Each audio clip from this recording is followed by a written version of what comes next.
I'm sorry, but I still don't understand. Could you rephrase your question, or perhaps give me an example of what you're trying to achieve?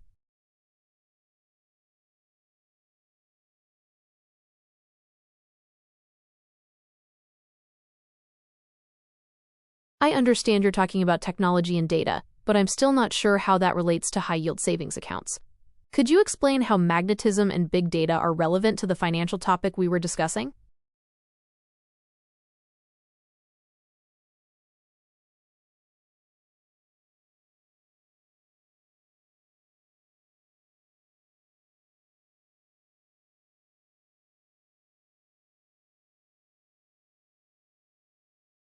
I think you might be describing a type of artificial intelligence or machine learning system. These systems can process huge amounts of data very quickly and identify complex patterns that humans might miss. This technology does have the potential to revolutionize many fields, including finance. Would you like to talk more about how this kind of system could be used in finance?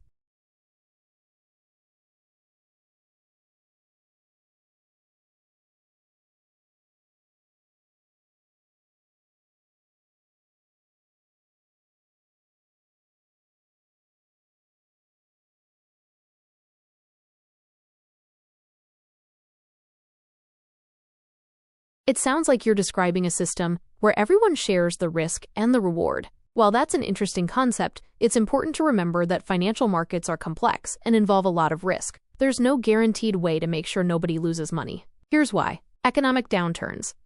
Even the best managed funds can lose value during a recession. Market volatility. The stock market can be unpredictable, with prices fluctuating wildly from day to day. Fraud. Unfortunately, there are bad actors in the financial world who try to scam people out of their money. Creating a system where everyone shares the risk means everyone also shares the potential losses. It's important to consider all the factors involved before making changes to the financial system.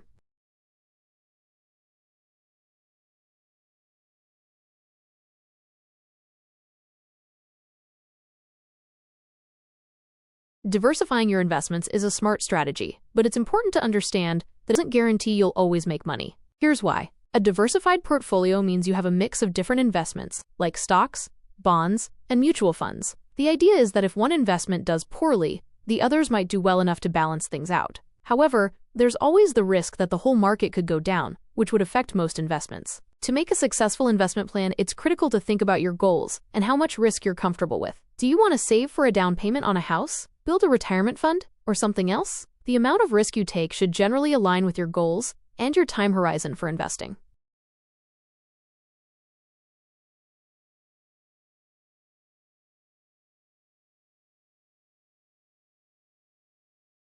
There are a few ways to invest in yourself to grow your business. Here are a few ideas. Education and training.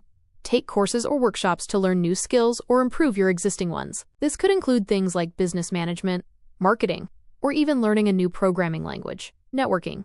Attend industry events or conferences to meet other people in your field. Networking can help you learn about new opportunities and make valuable connections. Hiring a coach or consultant. A coach or consultant can provide you with expert guidance and support as you grow your business. Investing in yourself is a great way to improve your skills and knowledge, which can lead to more opportunities and a more successful business.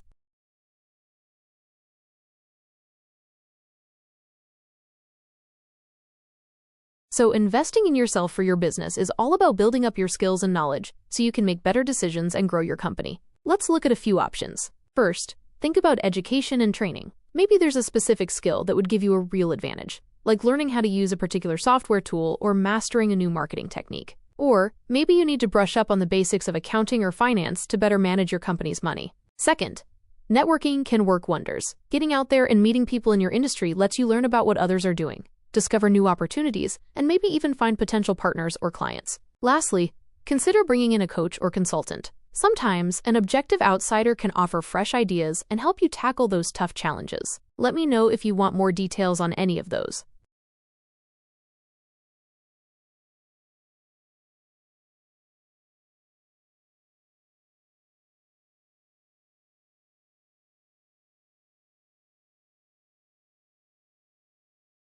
I think what you're asking for is a little beyond. Okay, here's the thing. Building a trading algorithm is complicated, but picking the right AI algorithms to start with is definitely doable. you'll need to focus on a few key things. First, think about what kind of algorithm you want to build. Are you trying to predict stock prices, or do you want something that focuses on a different aspect of the market? Your choice will influence the types of AI algorithms that will be most useful. Second, think about the data you'll be working with. AI algorithms need a lot of data to learn from, so make sure you have access to good quality data. Here are a few common AI algorithms used in finance. Decision trees. These algorithms are good for making predictions based on a set of rules. Random forests. Similar to decision trees, they use multiple trees to improve accuracy. Support vector machines, SVM. So you're probably referring to a decision tree. So to continue with the decision tree algorithm, we need to break down the problem into smaller choices. Can you tell me what kind of decision you're trying to make?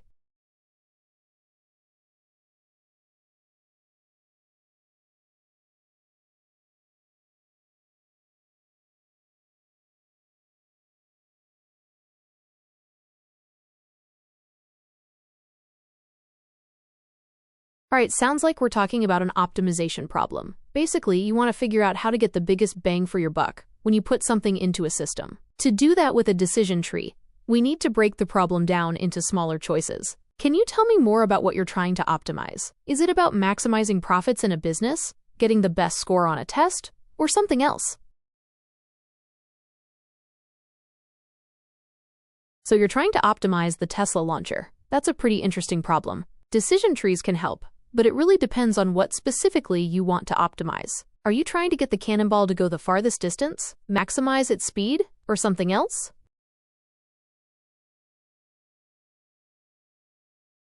Okay, something else. Can you elaborate on what your goal is with the Tesla launcher?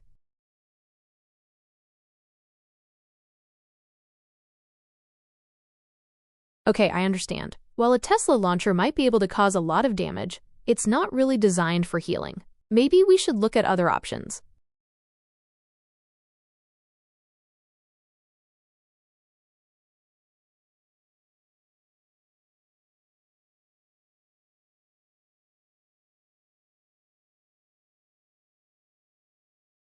Honestly,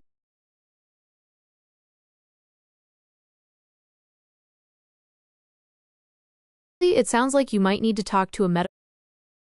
I understand that you're interested in the relationship between groups and the money market. It's a complex topic with a lot of moving parts, but here's a basic overview. Groups, whether they're businesses, nonprofits, or just a bunch of friends, play a role in the money market in a few ways. First off, groups manage money. Businesses bring in revenue, pay expenses, and hopefully have some profits left over. Nonprofits collect donations and membership fees. Even a group of friends keeping a shared vacation fund is basically managing money. All of these things affect the flow of money in the economy, which in turn influences interest rates and other factors in the money market. Secondly, groups can borrow money. Businesses take out loans to invest in growth, nonprofits might borrow to fund a special project, and a group of friends could get a loan to buy a vacation home together. This demand for loans also influences interest rates. Finally, groups can invest money. Businesses often invest profits back into the company, and some even have investment portfolios. Nonprofits might invest their endowments, and groups of friends might pool their money for a group investment. These investments provide money that businesses and the government can borrow,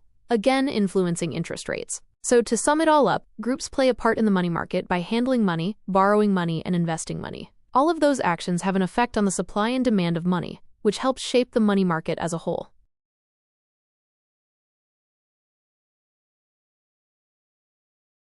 There are a few ways to speed up the algorithm.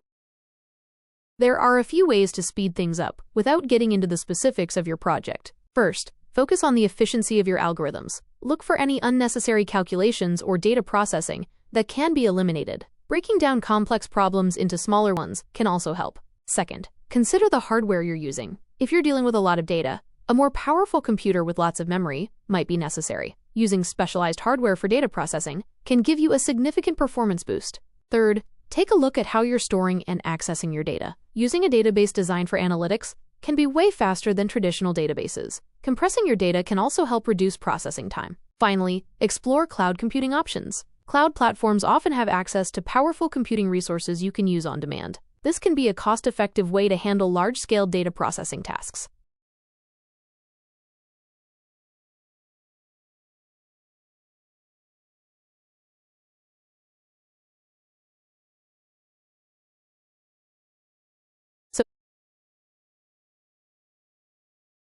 Okay, sounds like you've got a good handle on things. Do you have any other questions about setting up your cloud servers or managing them?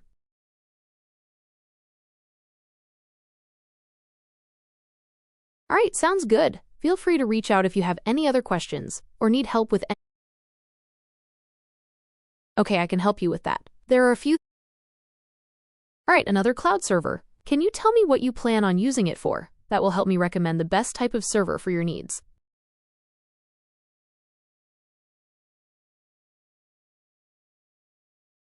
All right, so you want a cloud server as a backup for your main server. That makes sense. Let's figure out what kind of server you need for that. Could you tell me more about what kind of data you're backing up? Like, is it just files, or are you backing up a whole database? Knowing that will help me figure out how much storage and processing power you'll need. All right, backing up a future database. So you're setting up a backup server before you even have the main database built, right? That's smart planning. In this case, I'd recommend a cloud server that's a bit flexible. You'll want enough storage for the database once it gets going, but you also might need some extra processing power for things like data transfers and running backup scripts. Do you have a rough estimate on how much storage you'll need for the database, or how often you plan on backing it up?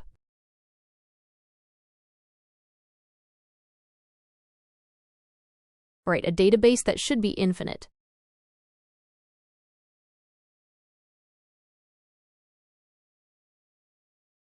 All right, so it's not truly infinite.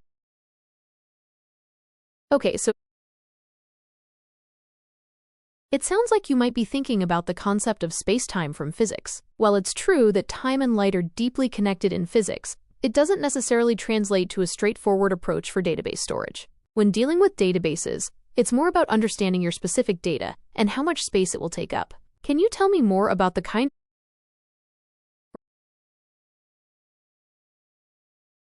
A space data analyzer, huh? That's a fascinating project. Space data can be complex and massive, so choosing the right cloud solution is key. Would you be able to share some more details about the kind of space data you'll be working with? Knowing things like the data format, size estimates, and the specific analyses you plan to run will help me recommend the best cloud setup. For example, are you dealing with images, telemetry data, or something else entirely? Will you be processing large datasets in real time? Infinity is a mathematical concept, not a tangible unit of measurement for data. While dealing with space data can involve processing massive datasets, it's essential to have a practical understanding of the data you're working with for effective analysis. To help you find the right cloud solution, could you describe the type of space data you'll be handling? For example, are you working with images from satellites or telescopes, telemetry data from spacecraft, astronomical observations like star catalogs or galaxy surveys? Understanding the nature of your data will help determine the optimal.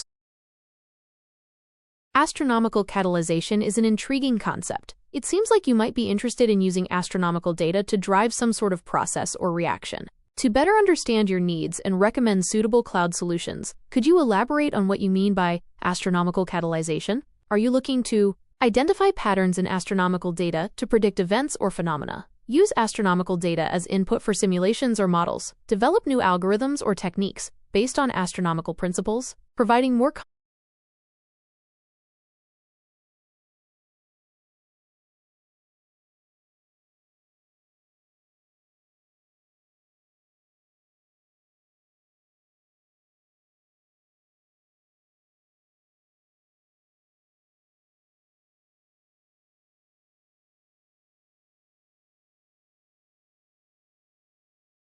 I understand what you're asking. You're looking for a way for different networks to establish their own rules and regulations, effectively creating a system of self-governance within these networks. There are a few concepts that could be relevant to this. 1. Decentralization.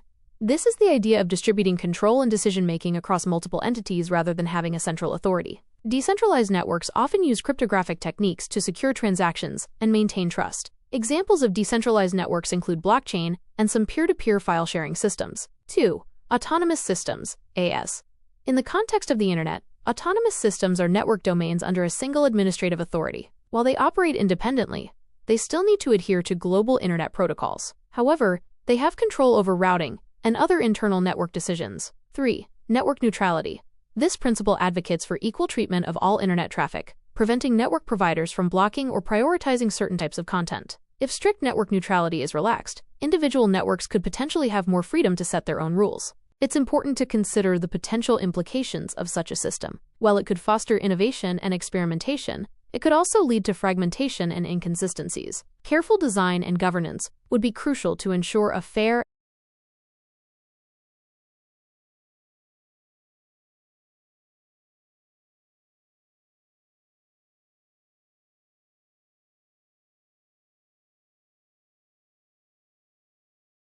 Variances are a statistical measure of how spread out a dataset is. In simpler terms, it tells you how much the data points deviate from the average value. A high variance means the data points are spread out widely, while a low variance indicates the data points are clustered closely around the average. Are you interested in calculating the variance of a specific dataset? Understanding the concept of variance in more depth? Using variance in a particular application or problem? Please let me know how I can assist you further.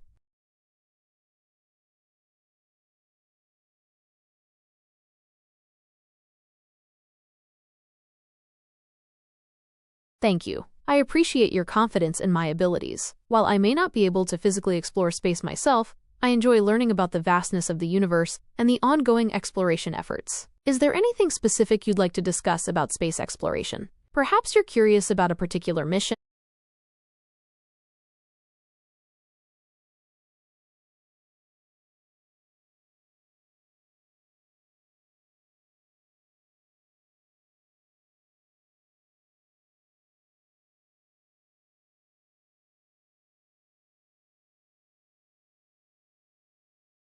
All right, let's focus on potential variable outcomes. To start, we need to establish some ground rules for this hypothetical self-interacting system. 1. Type of interaction. Will it be a purely computational interaction, or will there be a physical component involved? 2. Goals and constraints.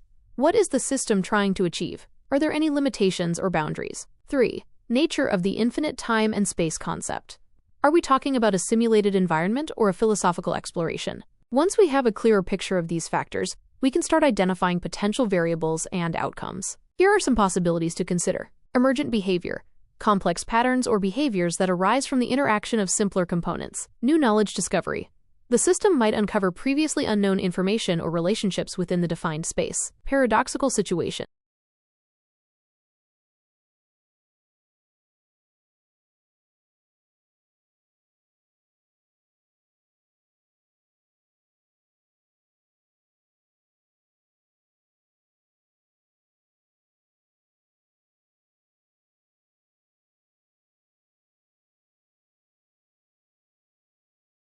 Helping people overcome negative constructs. Understanding the challenge. It seems you're interested in exploring how individuals can be supported in overcoming negative thought patterns and limitations that might hinder their personal growth and well-being. This is a complex issue with multifaceted dimensions. Potential areas of focus. To address this effectively, we can focus on several key areas. 1. Cognitive behavioral therapy, CBT, techniques, identifying and challenging negative thought patterns, developing coping mechanisms for stress and anxiety, building resilience and self-esteem. 2. Mindfulness and meditation, cultivating present moment awareness, reducing stress and improving emotional.